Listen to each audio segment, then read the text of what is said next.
It's short and sweet. Roll call. I see Bob Hartwig is not here yet. He's been excused, as well as Supervisor Newman. And everybody else is. So Pledge of Allegiance. I pledge allegiance to the flag of the United States of America and to the republic for which it stands, one nation under God, indivisible, with liberty and justice for all. Okay.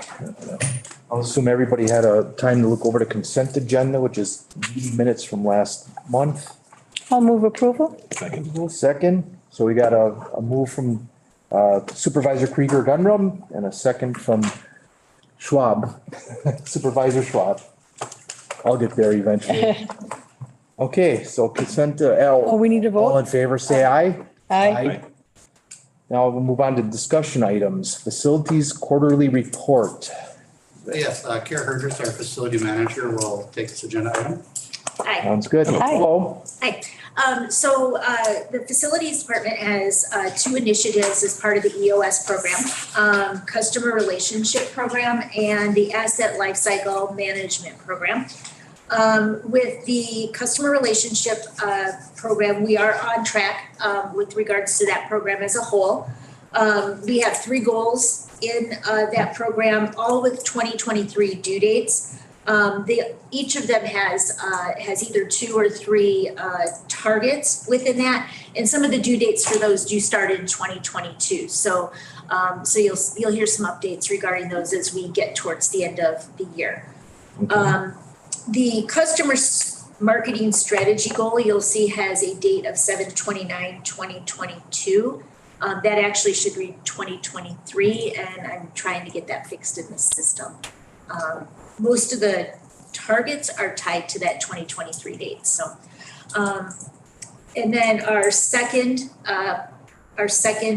initiative is the asset lifecycle management program. Again, we're on track. You'll see all of the dates for this do hit the end of next year. And that's because they're all fairly intertwined as we get into some of the later goals for all of those. They're really contingent on the most time-consuming target within that is asset data verification and condition reporting, which is going to take us some time to take care of. And that's when a lot of the additional targets after that will start having some due dates. We do have some due dates relative to the campus master plan that will be coming up in the 4th quarter. So you'll see updates on that coming towards the end of the year as well. Okay. Can I answer any questions for you? Certainly.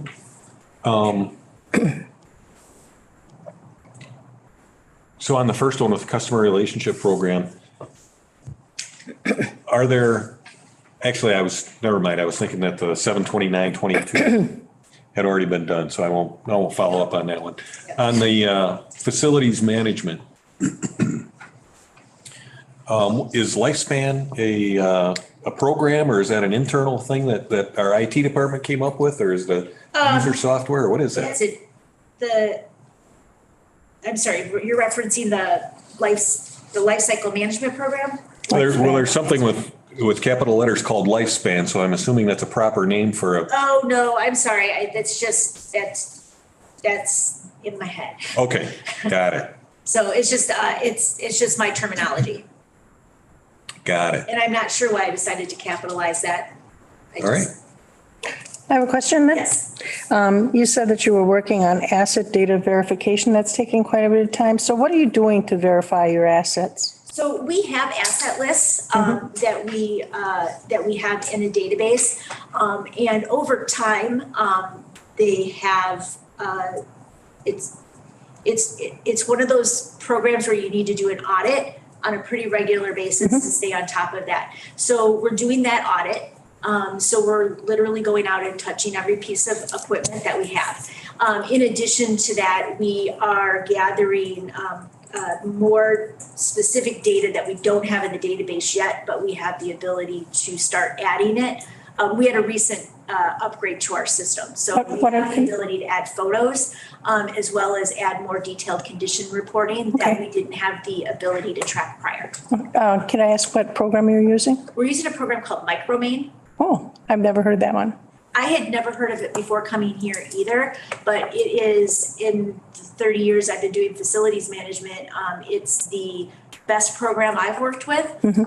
These programs are pretty expensive, typically. Yep. And even working for large companies like Fiserv, we couldn't get funding for it. So ours was like a homegrown sort of IS access database that they built in-house that never really functioned the way we needed it to. So that's typically how I've seen that managed in the past. This is a good program. We went through a recent upgrade with it. Our techs now have handheld devices so they can do their work orders with their handhelds.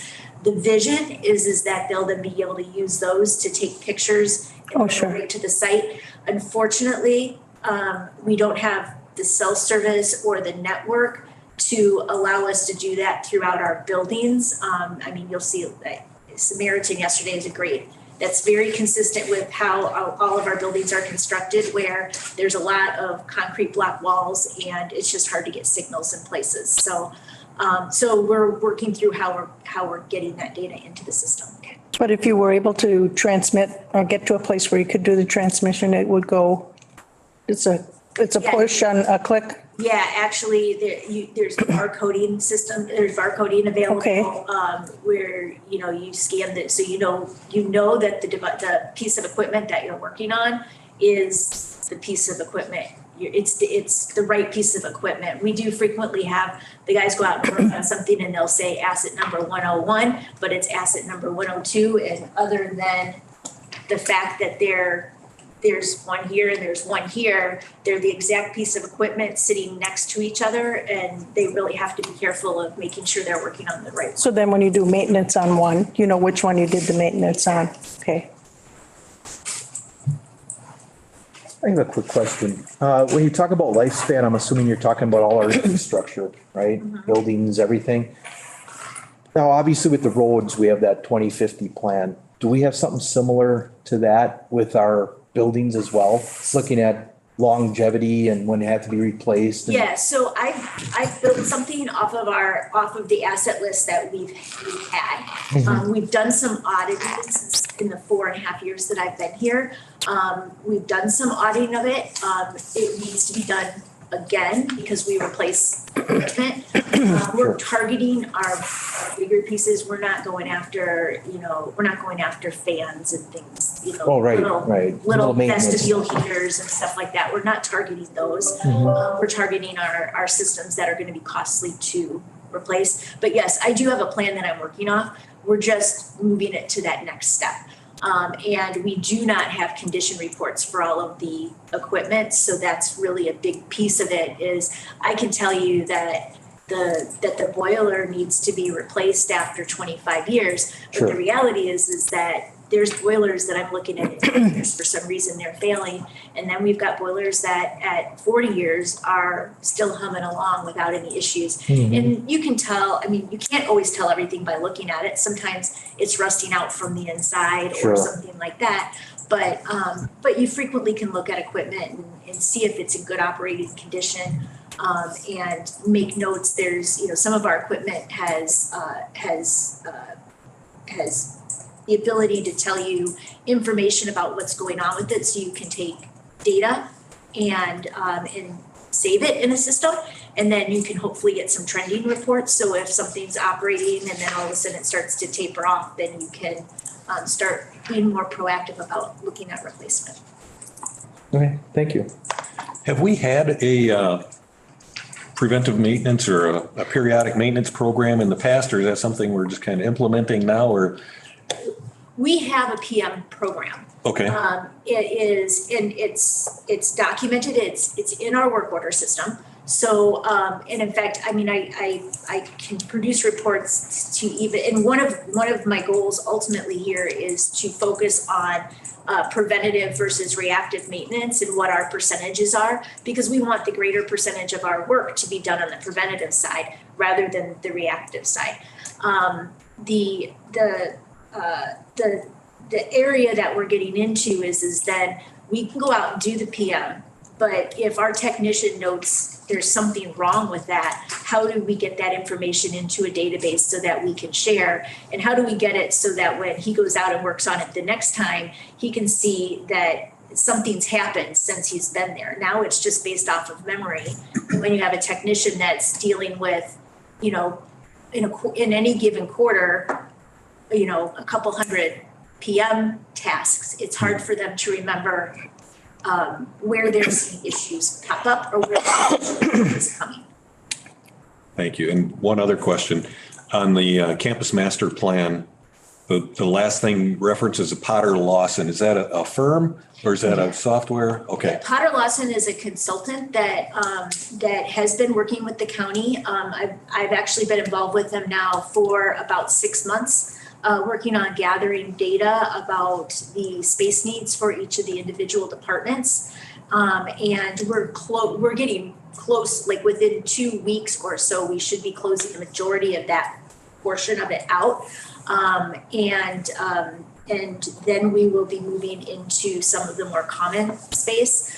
Then Potter Lawson is putting together, they're going to be putting together stacking plans or, you know, this roughing out what the space could look like or where we might want to look at reconfiguring to move departments into the right place to hit some goals regarding security, with what we do with the PAC, and how we basically move into the next phase of this organization.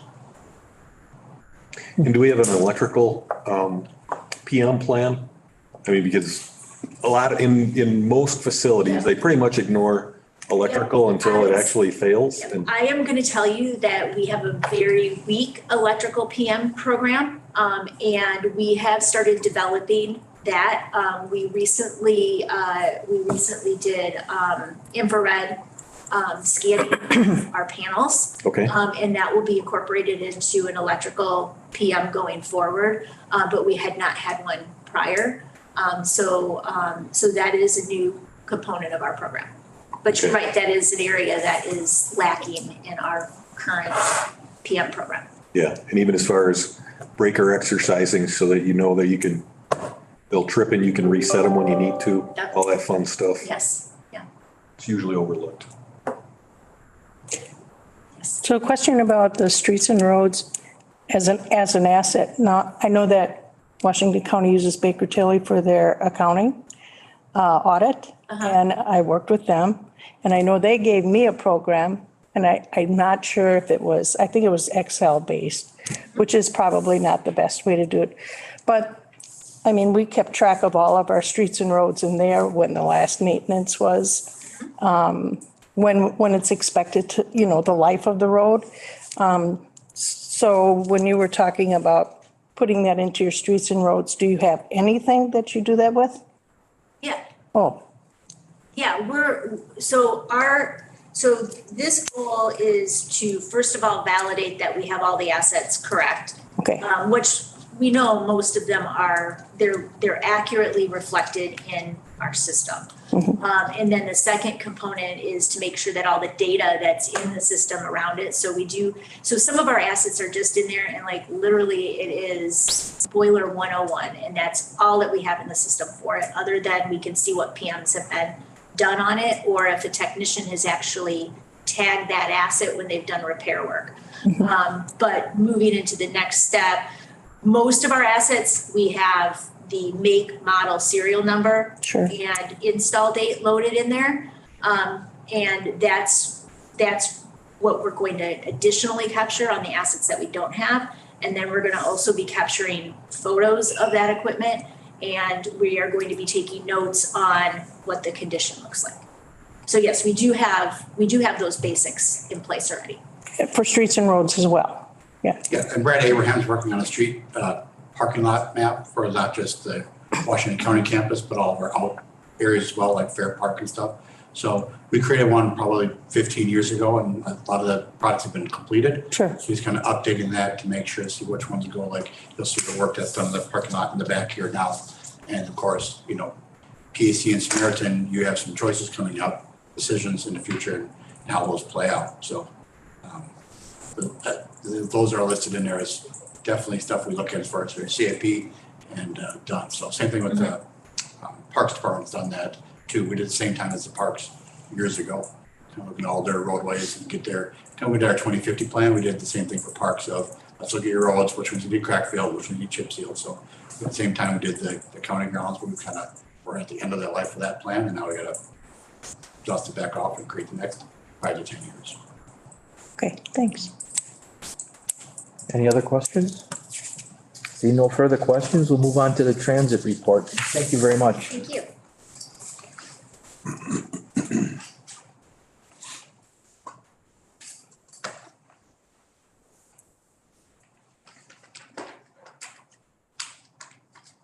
Still, Any questions? The Shared taxi you can see is inching extremely close to pre-pandemic 2019 numbers. Obviously, the numbers flow from year to year a little bit different, but the pre-pandemic we're at about 7,000 rides, which is fairly close if you look through the average of all the years from 2013 through 2020, or excuse me, 2019.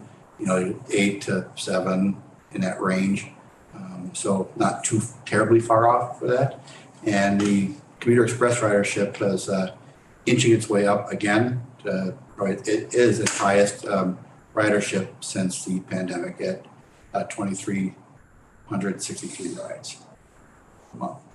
and that's even with cutting a couple roads. Yeah, the routes were cut several months ago already, you recall. So yes. Any questions? I know we'll be discussing this further next month, so. Okay, seeing no further questions, we are done. Next meeting date, Thursday, October 20th at 4 PM. Meeting adjourned.